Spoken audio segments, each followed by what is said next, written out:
2024 সালের জুলাই আগস্টে নির্বিচারে পুলিশি স্থাপনাগুলোতে হামলা ও পুলিশ হত্যার ঘটনাগুলোর তদন্তে মাঠে নামছে পুলিশের একাধিক টিম।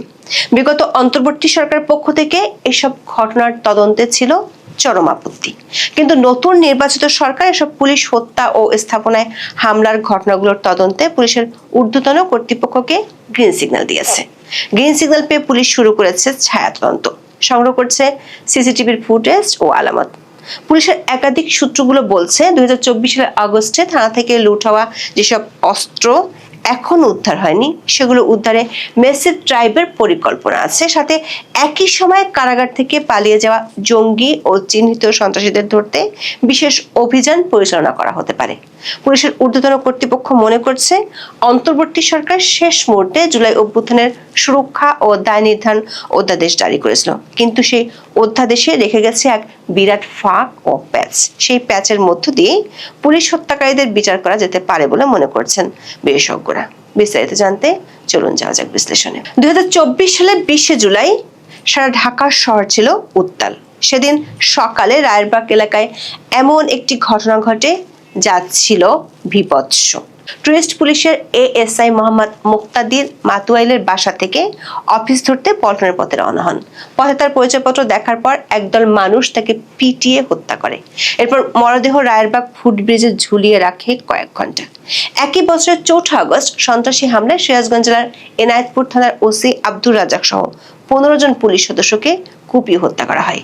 তাদের কারো কারো লাশ গলায় রশি বেঁধে ঝুলিয়ে রাখা হয়, কারো লাশ পুকুরে ফেলে দেওয়া হয়।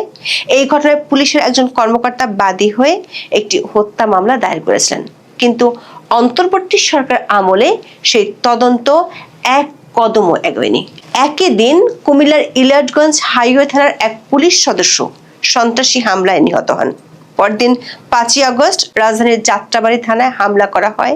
4 জন পুলিশ সদস্যকে পিটিয়ে হত্যা করার পর থানায় আগুন ধরিয়ে দেওয়া হয়। থানায় দায়িত্ব পালনরত অবস্থায় পিটিয়ে হত্যা করা হয় কনস্টেবল আব্দুল মজিদকে। সেই হত্যার ঘটনায় 2024 সালের 23 সেপ্টেম্বর যাত্রাবাড়ি থানায় অজ্ঞাত আসামিদের বিরুদ্ধে একটি হত্যা মামলা করেন কনস্টেবল আব্দুল মজিদের স্ত্রী শাহজাদি বেগম। কিন্তু অন্তর্বর্তী সরকারের 1.5 বছরের শাসনামলে এই মামলাটির তদন্ত শুরুই হতে পারেনি। দর্শক, জুলাই আন্দোলনে হামলায় আসলে কত পুলিশ মারা গেছেন তা নিয়ে আছে বিতর্ক। পুলিশ সদর দপ্তর জানিয়েছিল 44 জন সদস্যকে হত্যা করা হয়েছে। পুলিশ সদর দপ্তর থেকে তখন দেয়া এই হিসাব অনুযায়ী 2024 সালের 20 জুলাই থেকে 14 আগস্টের মধ্যে এসব পুলিশ সদস্য মারা যান। 44 জনের মধ্যে সবচেয়ে বেশি 25 জন পুলিশ সদস্য মারা যান 5 আগস্ট। আগের দিন 4 আগস্ট মারা যান 15 জন। অঞ্চলভেদে নিহতদের সংখ্যা বিশ্লেষণে দেখা যায় ঢাকা মহানগর এবং সিরাজগঞ্জ জেলা ছিল সবচেয়ে বেশি ক্ষতিগ্রস্ত এলাকা। ঢাকা মহানগরে 14 জন এবং সিরাজগঞ্জে 14 জন পুলিশ নিহত হন। পুলিশ কর্মকর্তারা অবশ্য এত কম সদস্যের মৃত্যুর বিষয়টি মানতে নারাজ। তাদের মতে নিহতের সংখ্যা আরো অনেক বেশি।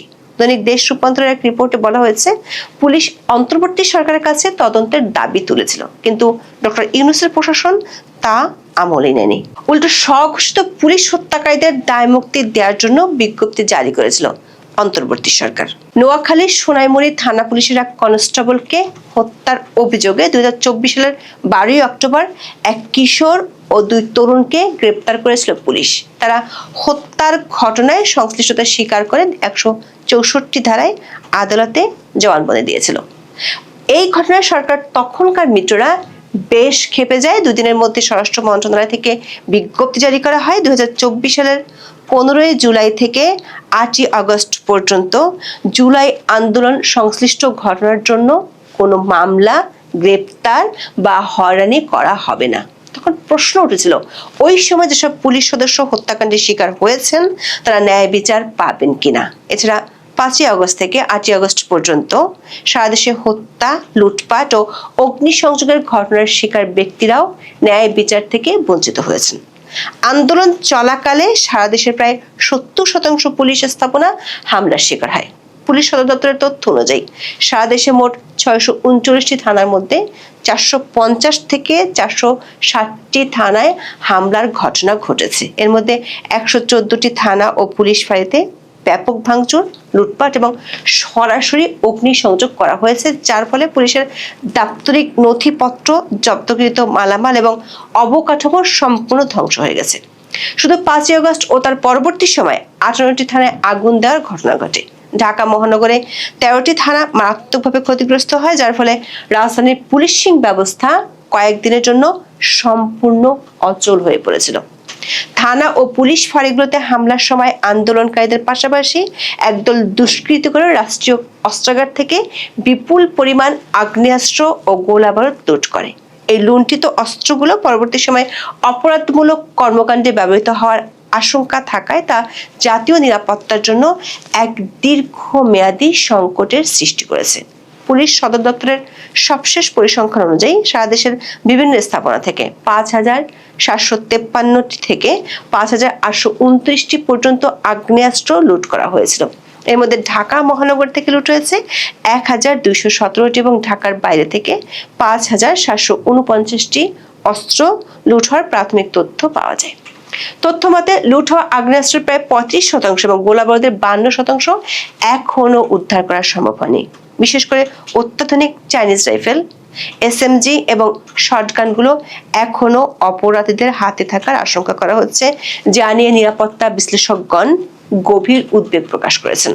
আবার এসএসএফ এর অভ্যন্তরীণ তদন্ত প্রতিবেদন অনুযায়ী 5ই আগস্টের ঘটনায় তাদের মোট 32টি অত্যাধুনিক অস্ত্র লুট হয়েছে। এর মধ্যে গণভবনের ভল্টে থাকা দুটি T-56 এবং এসএমজি এবং জাতীয় সংসদ ভবনের ভল্টে রাখা 6টি পিস্তল ও 200 রাউন্ড গুলি উল্লেখযোগ্য। দুষ্কৃতকারীরা 100 কেজি ওজনের 3টি ভল ভেঙে বা নিয়ে গিয়ে এই লুটতরা চালায়। সবচেয়ে উদ্বেগের বিষয় হলো গণভবনের ছাদ থেকে দুটি অত্যাধুনিক অ্যান্টি ড্রোন গান এবং একটি পুরো অ্যান্টি ড্রোন সিস্টেম লুট হয়েছে, যা রাষ্ট্রীয় ভিভিআইপি নিরাপত্তার জন্য অত্যন্ত সংবেদনশীল ছিল। এছাড়া সংসদ ভবনের বিভিন্ন দাপ্তরিক তহবিল ও ব্যক্তিগত লকার থেকে প্রায় 90 লাখ টাকা লুট হয়েছে বলে সংসদ সচিবালয় নিশ্চিত করেছে। সংসদ ভবনের ভোটিং প্রযুক্তি, সাউন্ড সিস্টেম এবং টেলিকম সংযোগও আন্দোলনকারীরা ধ্বংস করে দিয়েছিল। অন্তর্বর্তী সরকার এসব অস্ত্র উদ্ধারে 2 দফা পুরস্কার ঘোষণা করেও কিছু করতে পারেনি। সূত্রগুলো বলছে, নতুন সরকার আসার পর পুলিশ হত্যা এবং স্থাপনায় হামলার ঘটনাগুলোর তদন্তে গ্রিন সিগন্যাল মিলেছে। দৈনিক দেশ রূপান্তরের খবরে বলা হয়েছে, স্বরাষ্ট্র মন্ত্রণালয় ও পুলিশ সূত্র বলছে, নতুন সরকার দায়িত্ব নেওয়ার পর পুলিশের স্থাপনায় হামলা ও সদস্যদের হত্যা করার বিষয়টি আলোচনায় আসে। এসব ঘটনায় মাত্র 5টিতে মামলা হয়েছে, আটক হয়নি কেউ। পুলিশের কোনো কর্মকর্তা এ বিষয়ে কথা বলার চেষ্টা করলেও সরকারের সহায়তা পাওয়া যায়নি বলে অভিযোগ আছে। তবে পুলিশের একাধিক ইউনিট হামলার আগে ও পরের ভিডিও ফুটেজ এবং আলামত সংগ্রহ করে রেখেছে। অন্তর্বর্তী সরকার সংকেত না দেওয়ায় পুলিশ সদর দপ্তর তদন্তের কাজ তখন এগোতে পারেনি। এখন পুলিশের স্থাপনায় হামলা, আগুন ও সদস্যদের হত্যার ঘটনা তদন্ত করে মামলা করতে পুলিশ সদর দপ্তরে বিশেষ বার্তা এসেছে বলে দেশ রূপান্তরকে নিশ্চিত করেছেন পুলিশ সদর দপ্তরের ঊর্ধ্বতন এক কর্মকর্তা। তিনি বলেছেন, প্রতিটি ঘটনার গভীরে গিয়ে এখন তদন্ত করা হবে। তাদের কাছে পর্যাপ্ত পরিমাণে আলামত থাকার পরও অন্তর্বর্তী সরকার সহযোগিতা না করায় তদন্ত ও মামলার বিষয়গুলো থমকেছিল। তিনি বলেন, মামলা হলে অনেক রাঘব বোয়াল ফেঁসে যেতে পারেন। নতুন স্বরাষ্ট্রমন্ত্রী বলেছেন, তদন্ত অবশ্যই হবে। সূত্রগুলো বলছে, পুলিশের উপর যেভাবে নির্বিচারে হামলা হয়েছিল তা নিয়ে পুলিশ বাহিনীতে ক্ষোভ আছে। উল্টো এতদিন সহকর্মীদের হত্যার বিচার চাওয়া তো দূরে থাক, সহকর্মীদের হেনস্থা হতে দেখেছেন। বিষয়টি নিয়ে হতাশা বিরাজ করছে পুলিশ প্রশাসনে। পুলিশের কর্মকর্তারা বলছেন, যে কোনো হত্যাকাণ্ডেরই বিচার হওয়া উচিত। প্রকৃত দোষীদের খুঁজে বের করে বিচারের আওতায় আনা উচিত। তা না হলে সমাজে ন্যায় বিচার প্রতিষ্ঠা হবে না। কিন্তু শুধু আন্দোলনে নিহতদের বিচার করা হচ্ছিল এতদিন। জুলাই আন্দোলনের ঘটনায় আওয়ামী লীগের নেতাকর্মী ও পুলিশ সদস্যদের বিরুদ্ধে 2000-এর বেশি মামলা হয়েছে। হত্যা মামলা রয়েছে 612টির মতো। একজন পুলিশ সদস্যের বিরুদ্ধে গড়ে 100-র বেশি মামলা হয়েছে থানা ও আদালতে। 1168 পুলিশ সদস্যকে আসামিও করা হয়েছে। পিবিআই তদন্ত করছে আলোচিত 68টি মামলা। পিবিআই তদন্তাধীন মামলায় 99 জন পুলিশ কর্মকর্তা আসামি রয়েছেন। তদন্ত করতে গিয়ে বিব্রত তদন্তকারী কর্মকর্তারা। এজাহারের সঙ্গে অনেক কিছুর মিল পাচ্ছেন না তারা। পুলিশ কর্মকর্তারা বলছেন, পুলিশ সদস্য হত্যাকাণ্ডের বিচার নিয়ে কথা বলাই যেত না। একাধিক পুলিশ কর্মকর্তা জানিয়েছেন, হত্যাকাণ্ডের শিকার সব পুলিশ সদস্য যে ডিউটিরত অবস্থায় নিহত হয়েছেন তা কিন্তু নাই। কেউ কেউ কর্মস্থল থেকে সাদা পোশাকে বাসায় ফেরার পথেও হত্যাকাণ্ডের শিকার হয়েছেন। কাউকে কাউকে বাসার নিচেও নির্মমভাবে পিটিয়ে হত্যা করা হয়েছে। এতদিন বিষয়গুলো নিয়ে কথা বলতে গেলে চাকরি হতে হয়েছে। পুলিশের উপর হামলা ও অস্ত্র লুটের ঘটনায় এক ঊর্ধ্বতন পুলিশ কর্মকর্তা ফৌজদারি অপরাধ তামাদি হয় না বলে প্রকাশ্যে বক্তব্য দিয়ে অন্তর্বর্তী সরকারের রোষানলে পড়েছিল তখন। তবে নতুন সরকার গঠন হওয়ার পর পরিস্থিতি নতুন মোড় নিয়েছে। সরকার থেকে বিশেষ বার্তা গেছে পুলিশ সদর দপ্তরে। বার্তায় বলা হয়েছে, ছাত্র জনতার আন্দোলনের সময় পুলিশের থানা সহ অন্যান্য স্থাপনায় হামলা ও নিহতের ঘটনার তদন্ত করতে হবে। দৈনিক দেশ রূপান্তরের খবরে পুলিশ সূত্রের বরাত দিয়ে বলা হয়েছে, মামলার তদন্ত আসামিদের বিষয়ে দফায় দফায় বৈঠক করেছেন পুলিশের ঊর্ধ্বতন কর্মকর্তারা। ক্ষতিগ্রস্ত স্থাপনার বাইরে ও ভিতরে এবং আশেপাশের ক্লোজ সার্কিট ক্যামেরার ফুটেজ সংগ্রহ করা হয়েছে। কিছু দুর্বৃত্তকে চিহ্নিতও করা হয়েছে। ডিএমপি যাত্রাবাড়ি থানার 3টি ও সিএমপির কোতোয়ালি থানায় 2টি মামলা হলেও আসামি করা হয়েছে অজ্ঞাতনামা অনেককে। মামলার বাদী পুলিশ নিজেই। নাম প্রকাশে অনিচ্ছুক পুলিশের দায়িত্বশীল একজন কর্মকর্তা জানান, হত্যাকাণ্ড একটি ফৌজদারি অপরাধ। এটি কখনো তামাদি হয় না বা হত্যাকাণ্ডের ঘটনায় কখনো দায় মুক্তির সুযোগ নেই। তাহলে ভিকটিম পরিবারের প্রতি অবিচার করা হবে। পুলিশের এক কর্মকর্তা দেশ রূপান্তরকে বলেছেন, পুলিশ হত্যা, থানায় অগ্নিসংযোগ ও অস্ত্র লুটের ঘটনায় আরো মামলা হবে দ্রুত। দুর্বৃত্তদের চিহ্নিত করতে পুলিশের একাধিক টিম কাজ শুরু করেছে। এ নিয়ে শুরু হয়েছে ছায়া তদন্ত। স্থাপনা ও আশপাশের সিসি ক্যামেরার ফুটেজ সংগ্রহ করে দুর্বৃত্তদের শনাক্ত করার চেষ্টা চলছে।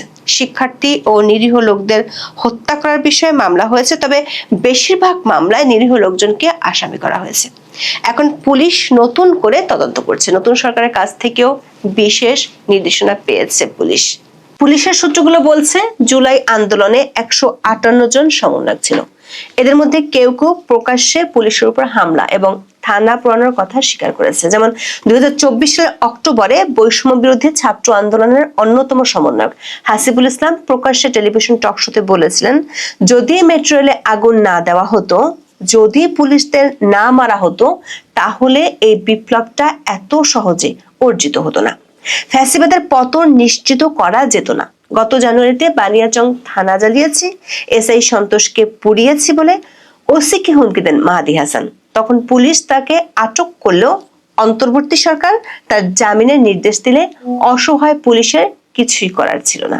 পুলিশ জানিয়েছে, ছায়া তদন্তে যেসব প্রমাণ পাওয়া গেছে তাতে কমপক্ষে 27 জনের ব্যাপারে চমকপ্রদ তথ্য পাওয়া গেছে, যারা বিগত অন্তর্বর্তী সরকারের আমলে বেশ পাওয়ারফুল ছিল। এছাড়া 15 জন জঙ্গির ব্যাপারে তথ্য পাওয়া গেছে। ডিএমপি সূত্রে জানা গেছে, যাত্রাবাড়ি থানায় কারা আগুন দিয়েছিল সেই ফুটেজ তারা সংগ্রহ করেছে। এর মধ্যে একজন তালিকাভুক্ত জঙ্গিও আছে। 12 ফেব্রুয়ারি নির্বাচনের পর থেকে এই জঙ্গি পলাতক। পুলিশ জানতে পেরেছে, এই 42 জনের সাথে বিগত সরকারের পাওয়ারফুল 8 ব্যক্তির সাথে খুব ঘনিষ্ঠ সম্পর্ক ও যোগাযোগ ছিল জুলাই আন্দোলনের সময়। ফেঁসে যেতে পারেন তাদের কেউ কেউ। দর্শক, শুধু পুলিশ হত্যাকাণ্ড ও পুলিশের উপর হামলার ঘটনাগুলোই নয়, জুলাই আগস্টের আন্দোলনের সময় কারাগারে হামলা, লুট ও জঙ্গিদের পালানোর ঘটনাগুলো নতুন করে তদন্ত শুরু করতে যাচ্ছে আইন শৃঙ্খলা বাহিনী। ওই সময় দেশের 17টি কারাগারে হামলা হয়েছিল। 2240 জন বন্দী পালিয়ে যায়, যাদের মধ্যে দুর্ধর্ষ জঙ্গি, মৃত্যুদণ্ডপ্রাপ্ত আসামি এবং শীর্ষ সন্ত্রাসীও ছিল। কারাগার থেকে পালানো বন্দীদের মধ্যে 1520 জনকে পুনরায় গ্রেপ্তার বা ফিরিয়ে আনা সম্ভব হলেও এখনো 721 জন পলাতক রয়েছে। এদের মধ্যে 60 জন মৃত্যুদণ্ডপ্রাপ্ত আসামি এবং 9 জন নিষিদ্ধ জঙ্গি সংগঠনের সদস্য হিসেবে চিহ্নিত, যারা অত্যন্ত বিপজ্জনক বা হাই রিস্ক ক্যাটাগরির। নরসিংদী কারাগার থেকে পালানো 9 জন জঙ্গির মধ্যে 7 জন আনসারুল্লাহ বাংলা টিমের এবং 2 জন জেএমবি সদস্য ছিল।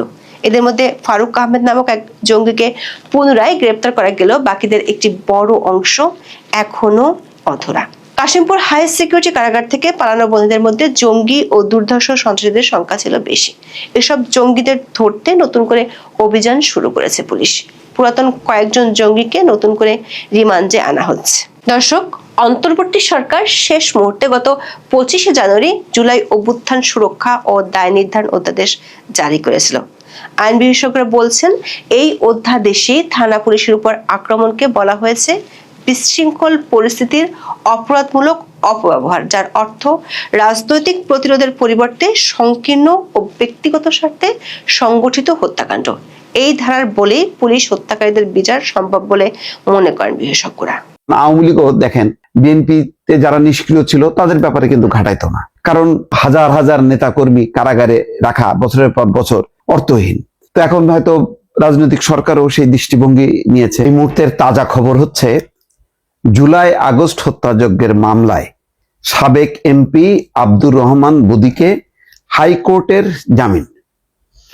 তো এখন বোঝা যাচ্ছে, কালকে একটা সার্কুলারের কথা বলছিলাম যেখানে বলা হচ্ছে যে যারা সাংগঠনিক কাজে অর্থাৎ কার্যক্রম নিষিদ্ধ আওয়ামী লীগ বা অন্যান্য সংগঠনের কার্যক্রমে যুক্ত হবে না, তাদের জামিন যদি দেয় আদালত, সেটাকে আর মানে বাতিল করা বা শোন অ্যারেস্ট দেখানোর দরকার নেই। কিন্তু যারা সক্রিয়ভাবে যুক্ত হবে তাদের ব্যাপারে শোন অ্যারেস্ট দেখাইতে হবে।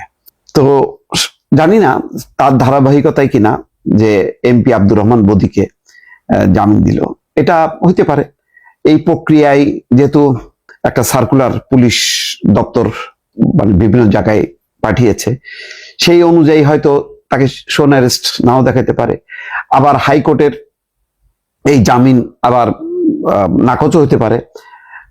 কিন্তু প্রবণতাগুলো বোঝা যাচ্ছে যে রাজনৈতিক সরকার, আগের ইউনূস সরকার যেমন গণহারে শুধু আটক রাখো, হত্যা মামলা, নানা মামলা, মানে কোনো মামলা নাই, হত্যা মামলা দিয়ে আটকে রাখো, ওই নীতি থেকে সম্ভবত সরে আসতে যাচ্ছে। তার কারণে হয়তো এমন একটা জামিনের খবর হইতে পারে। এটা হয়তো বিচ্ছিন্ন ঘটনা নাও হইতে পারে। সামগ্রিকভাবে সরকারের যে এখন নীতি, যে কেউ যদি রাজনীতিতে অ্যাক্টিভ না থাকে, যেমন আওয়ামী লীগও দেখেন বিএনপিতে যারা নিষ্ক্রিয় ছিল তাদের ব্যাপারে কিন্তু ঘাটাইতো না, কারণ একদম সম্পূর্ণ হাজার হাজার নেতা কর্মী কারাগারে রাখা বছরের পর বছর অর্থহীন। তো এখন হয়তো রাজনৈতিক সরকারও সেই দৃষ্টিভঙ্গি নিয়েছে যে যারা রাজনীতিতে সক্রিয় হবে না, আওয়ামী লীগের সাথে সংশ্লিষ্ট বিভিন্ন সংগঠনে, তাদের ব্যাপারে রিল্যাক্স থাকবে। ঠিক আছে, তারা ব্যবসা বাণিজ্য করে খাক, চলাচল করুক, তাদের একটা স্বাধীনতা। কিন্তু যারা সক্রিয় থাকবে তাদেরকে দেবে না, একটা চাপে রাখা।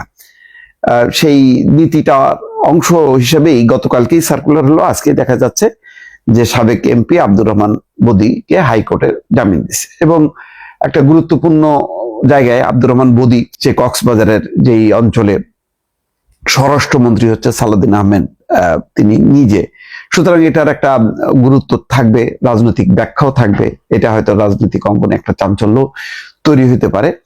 তবে এটা ঠিক যে একটা যে তিক্ততা যে চরম আকারে ছিল ইউনূস সরকারের সময় আওয়ামী লীগের প্রতি বা আওয়ামী লীগের বিভিন্ন অঙ্গ সংগঠনের নেতা কর্মীদের ব্যাপারে, সেই জায়গা থেকে সম্ভবত বিএনপি সরকার সরে আসবে।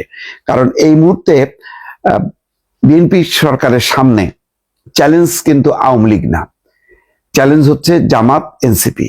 কারণ তারা এমন সব কথাবার্তা বলছে, এমন ভাবে চেপে বসে আছে, তারা সংসদেও চাপ দেবে, সংসদের বাইরেও চাপ দেবে। প্রতিটা পদক্ষেপে দেখেন না যে রাষ্ট্রপতি শাহাবুদ্দিন কথা বলছে, এতে জ্বলে উঠছে জামাত, এনসিপি। তারপরে ওই যে আহসান মনসুরকে স্মরণ হয়েছে, একজনকে গভর্নর নিয়োগ দিচ্ছে, সেখানেও সমালোচনা। তারপরে প্রশাসক নিয়োগ করছে বিএনপি, সেখানেও সমালোচনা। অর্থাৎ প্রত্যেকটা কার্যক্রমে এখন এনসিপি এবং জামাত চিৎকার করতে থাকবে। তো এই মুহূর্তে তো আসলে বিপদ তার সামনে, কি তার সামনে হচ্ছে জামাত, এনসিপি, আওয়ামী লীগ না। সুতরাং আওয়ামী লীগের ব্যাপারে রিল্যাক্স থাকবে, বরং আওয়ামী লীগের নেতাকর্মীরা যত মুক্তি পাবে তত বেশি চাপে পড়বে জামাত এবং এনসিপি। সরকার হয়তো রাজনৈতিকভাবে সেই কৌশলটাও নিতে পারে। সবকিছুই সম্ভব রাজনীতিতে, দর্শক।